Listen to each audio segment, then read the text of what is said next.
Bismillahirrahmanirrahim. Assalamualaikum warahmatullahi wabarakatuh.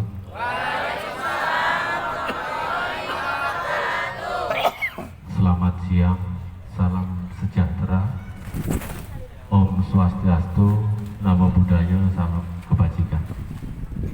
Yang saya hormati Ketua Ranting beserta pengurus, yang saya hormati Mas Dani selaku warga BSD dan Kepala Desa Muara Tenang, yang saya hormati para ketua rayon, pelatih tetap, ketua subrayon se-Ranting Mesuji Timur,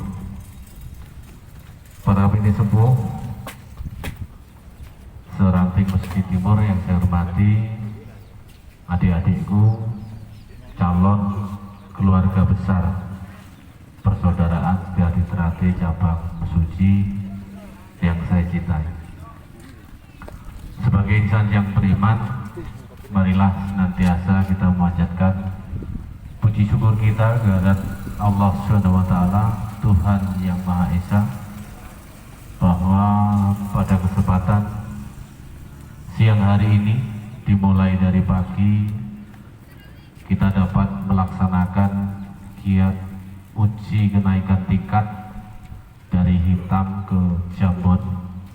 Insya Allah tahapan ini yang memang harus adik-adik lalui di dalam PSHT sehingga mampu membawa adik-adik menjadi warga persaudaraan Setiadi Terate cabang Kabupaten Mesuji.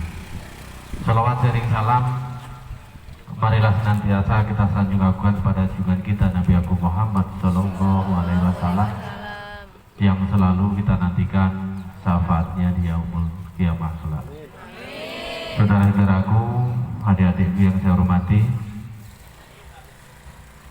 yang pertama saya memperkenalkan diri, nama saya Suharman, ya, tinggal di Panjajaya.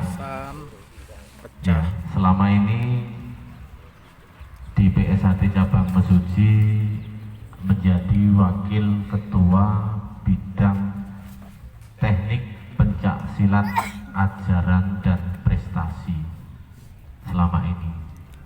Nah, kemudian pada tanggal 5 November kemarin berbarengan dengan acara Temu Kadang seprovinsi Lampung itu diberi mandat, ditunjuk oleh pimpinan pusat, oleh ketua umum dan dewan pusat menjadi ketua cabang PSHT di Kabupaten Mesuji. Jadi baru berapa minggu. Perlu saya sampaikan kepada saudara-saudaraku dan adik-adikku bahwasanya di SHT mekanisme pergantian kepengurusan itu adalah hal yang biasa, tetapi ada tahapan yang harus dilaksanakan di setiap tingkatan kepengurusan. Jadi kalau di PSHT itu musyawarah cabang dalam membentuk kepengurusan itu disebut parapatan cabang. Itu nanti kalau di ranting untuk pergantian ketua ranting itu disebut parapatan ranting. Nah, sahnya setiap parapatan itu kalau cabang harus dihadiri oleh pusat, kemudian kalau ranting harus dihadiri oleh cabang, begitu seterusnya. Itu mekanisme anggaran dasar, anggaran rumah tangga sebagai pedoman kita berorganisasi.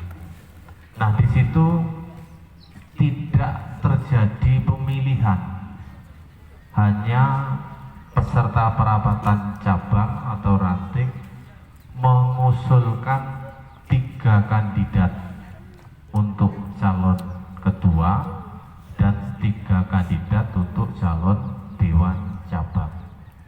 Nah, di dalam perapatan cabang kemarin 3 kandidat terpilih.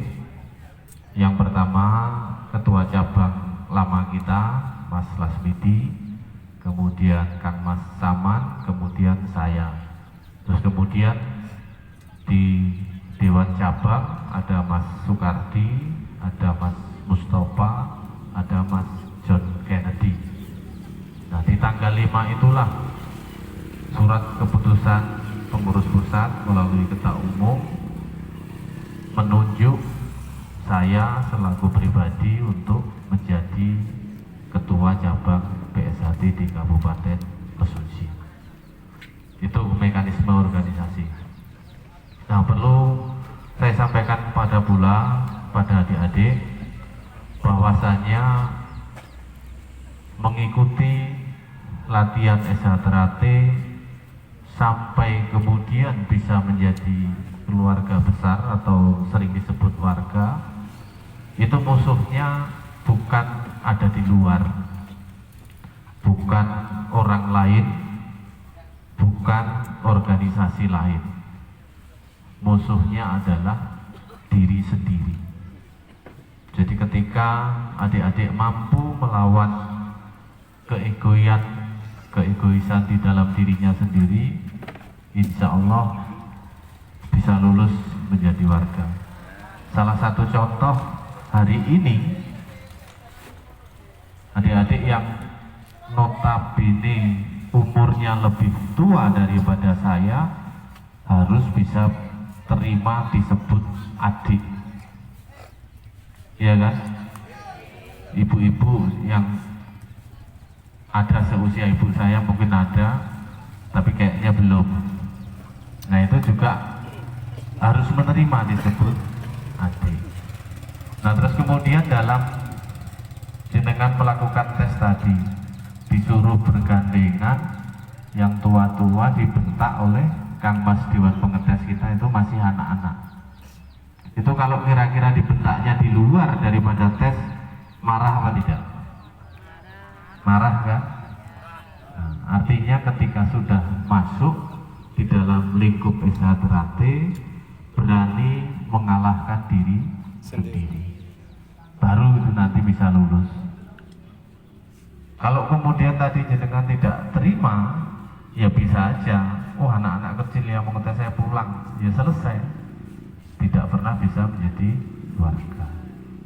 Nah, terus kemudian persaudaraan di dalam setia hati Terate dalam mengemban amanah ajaran budi luhur itu dari tahun 1922 di mana Ki Hajar Harjo Utomo dulu mendirikan sampai sekarang itu tidak berubah. Tuh. Jadi tetap sama ajaran budi luhurnya, saling menghormati, saling menghargai, saling antar beni sesama kita saudara di SHTRAT. Jadi ajaran budi luhurnya tidak pernah berubah. Ada adab, etika, sopan santun antara siswa dan warga, antara warga dan siswa yang umurnya kebetulan lebih tua, ada antara warga dan siswa yang kebetulan warganya umurnya lebih muda, ada di antara siswa dan siswa yang kurang lebih umurnya juga berbeda. Bagaimana bisa menerapkan itu agar mampu dan saling menghargai sehingga tidak ada rasa ketersinggungan di antara kita sebagai saudara. Nah, persaudaraan sendiri adalah sebuah ikatan batin antara manusia yang satu dengan yang lainnya yang tidak dapat dipisahkan dalam kondisi apapun juga, yang tidak mengenal batas ras, suku, agama, atau kelompok tertentu. Itu. Kenapa di situ menjadi ikatan batin yang tidak dapat dipisahkan? Karena di dalam SHTRAT tidak ada satu hal pun yang bisa diperebutkan. SHTRAT tidak meninggalkan warisan untuk para warganya kecuali ajaran budi luhur. Beda dengan saudara kandung, mungkin orang tuanya punya tanah luas, ketika sudah meninggal berebutlah di situ warisan di antara saudara. Nah, terus kemudian persaudaraan yang tidak mengenal batas suku, agama, ras atau kelompok apapun. Coba yang di luar suku Jawa angkat tangan. Mesuji. Yang Bali angkat tangan. Nah, itu. Jadi cukup di dalam Esa Trate tidak boleh nih kayak tadi jam sholat itu kita memaksakan adik-adik pelatihnya sholat tidak boleh. Bagi yang memang beragama Islam monggo silahkan sholat. Begitu juga nanti pada saat acara tertentu, misalnya pengesahan kita dalam keadaan suci. Bagi yang muslim itu ya monggo ambil air wudhu, yang di luar muslim ya sesuai dengan keyakinannya.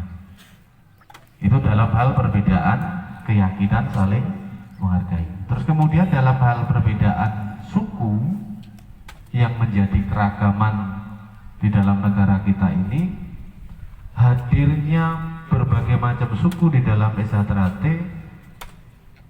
Trate berharap bukan menjadi sumber masalah.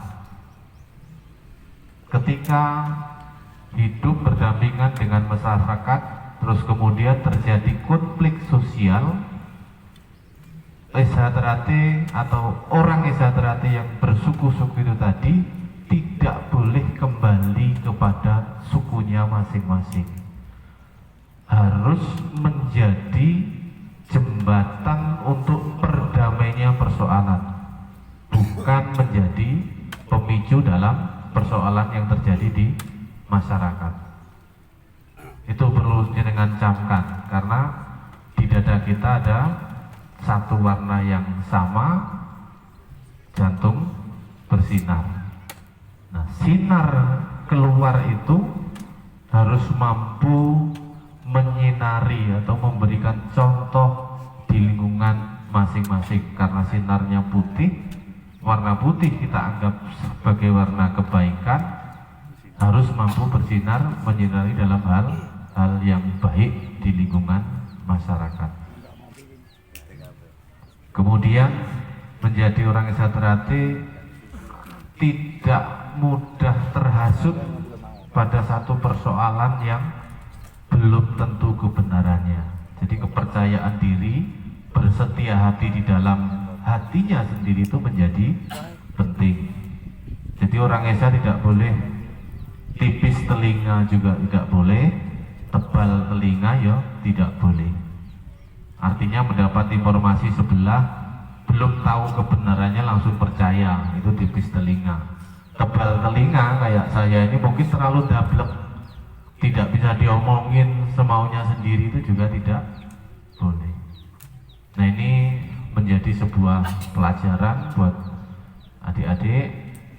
Kalahkan egoisme pribadi sampai dengan nanti bulan Muharram jenengan ketemu dengan saya di acara wisuda atau pengesahan.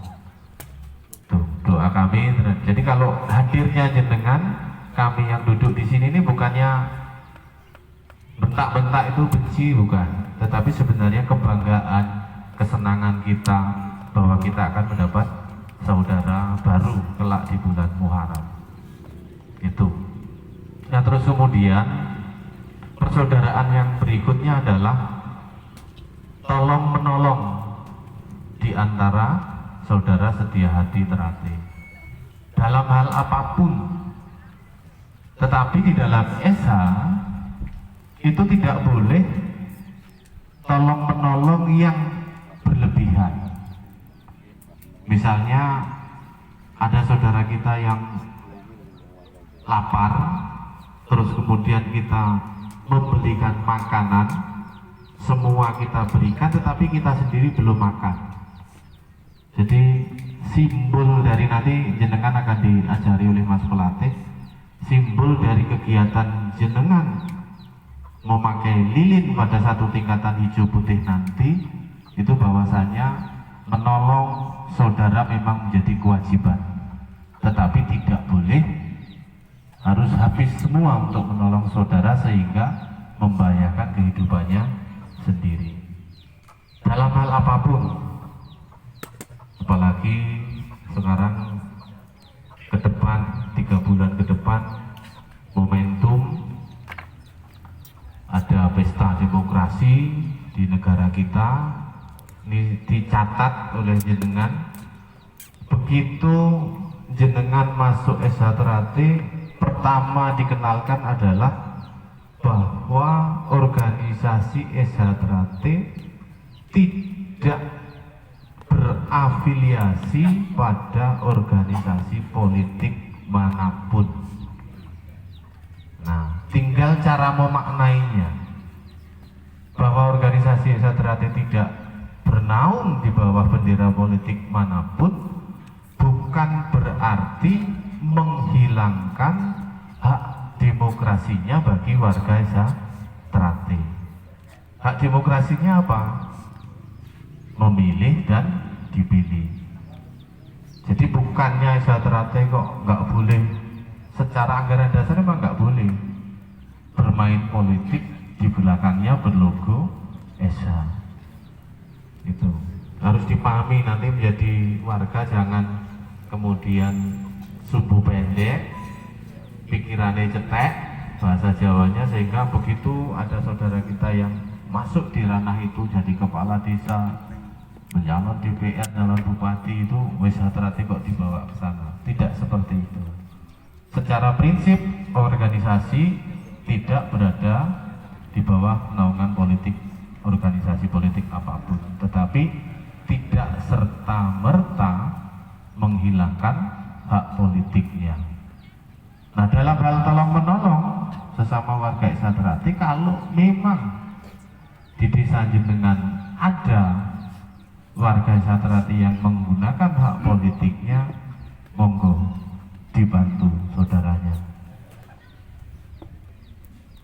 Karena daripada kemudian kita dimanfaatkan oleh orang lain, mending dimanfaatkan keluarga sendiri. Ngoten nggih, jangan terpecah belah karena satu di sana di sini, tidak.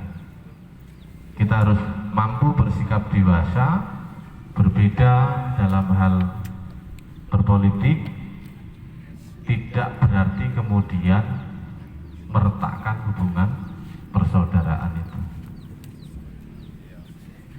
Tasik sanggup tes berikutnya?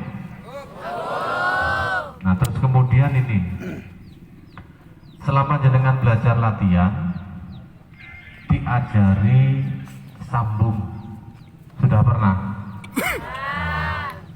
Itu bukan kemudian menjadi ajang balas dendam. Gunakan teknik yang diajarkan, menghindar, mengelak, membalas serangan, tapi jenengan harus sadari yang akan jenengan serang adalah saudara sendiri. Sudah tahu, apalagi satu latihan, satu tempat latihan, oh saudara saya yang ini latihannya kurang begitu bersemangat, berarti kalau saya pukul bagian ini lemah, mengakibatkan nanti cedera. Itu harus ya. Memang dalam sambung itu dilatih sebuah mental untuk berani, tetapi keberanian itu tidak untuk mengalahkan saudara sendiri. Jadi percuma kalau kemudian jadi macan, tapi macan di kandang. Berarti nopo? Sirkus loh. Kalau memang jadi macan, ya macan di luar kandang. Begitu ketemu mangsa, kejar sampai dapat, kemudian dimakan, disimpan, dimakan lagi. Tapi kalau macan di kandang, itu sirkus, ditonton anak kecil. Itu pakai tiket, makan disiapin yang punya. Ngerti ya? jaga tali persaudaraan, lebih-lebih kita di Mesuji ini banyak keragaman suku, agama, baik siswa maupun warga, maupun Pak Kades, maupun Pak Diwan, insya Allah nanti kita doakan di hadapan seperti ini sama deh, bajunya lubangnya 6, ikatnya putih, ada bednya. Yang membedakan itu di garis punggung. Saya pakai stikan kalau jenengan bener baju siswanya di punggungnya pasti polos. Coba sing bener baju siswa, mbak ini baju siswa sing bener. Coba berdiri. Nah, di punggungnya polos enggak? Nah, Mas Kades berdiri. Ada garis 1. Terus kemudian saya berdiri. Ada garis 2. Di hadapan kita sesama warga Setiahati Trate sama. Tidak peduli tua, muda, punya jabatan apapun sama. Tetapi di pundak kita ada tanggung jawab yang berbeda sesuai dengan tingkatannya masing-masing. Paham ya? Jadi ampun minder dari wong Esa, kalau ketemu Pak Kades dan yang lain, tinggal siapa yang mendahului. Oh, kalau saya merasa masih siswa, ketemu warga ya dahului berjabatan tangan. Oh, ketika saya masih udah warga tapi ketemu siswa yang lebih tua, tidak ada salahnya juga mendahului jabatan tangan sebagai tanda bukti bahwa tua, muda, laki-laki, perempuan, kita adalah saudara dalam persaudaraan Setiahati Trate. Paham ya? Kira-kira dapat dipahami, nggak usah terlalu banyak, nanti banyak-banyak nggak masuk malah percuma. Arahan dari saya kira cukup sekian, kurang dan lebihnya saya mohon maaf. Saya akhiri, wallahu muwaffiq ila aqwamit thoriq. Wassalamualaikum warahmatullahi wabarakatuh.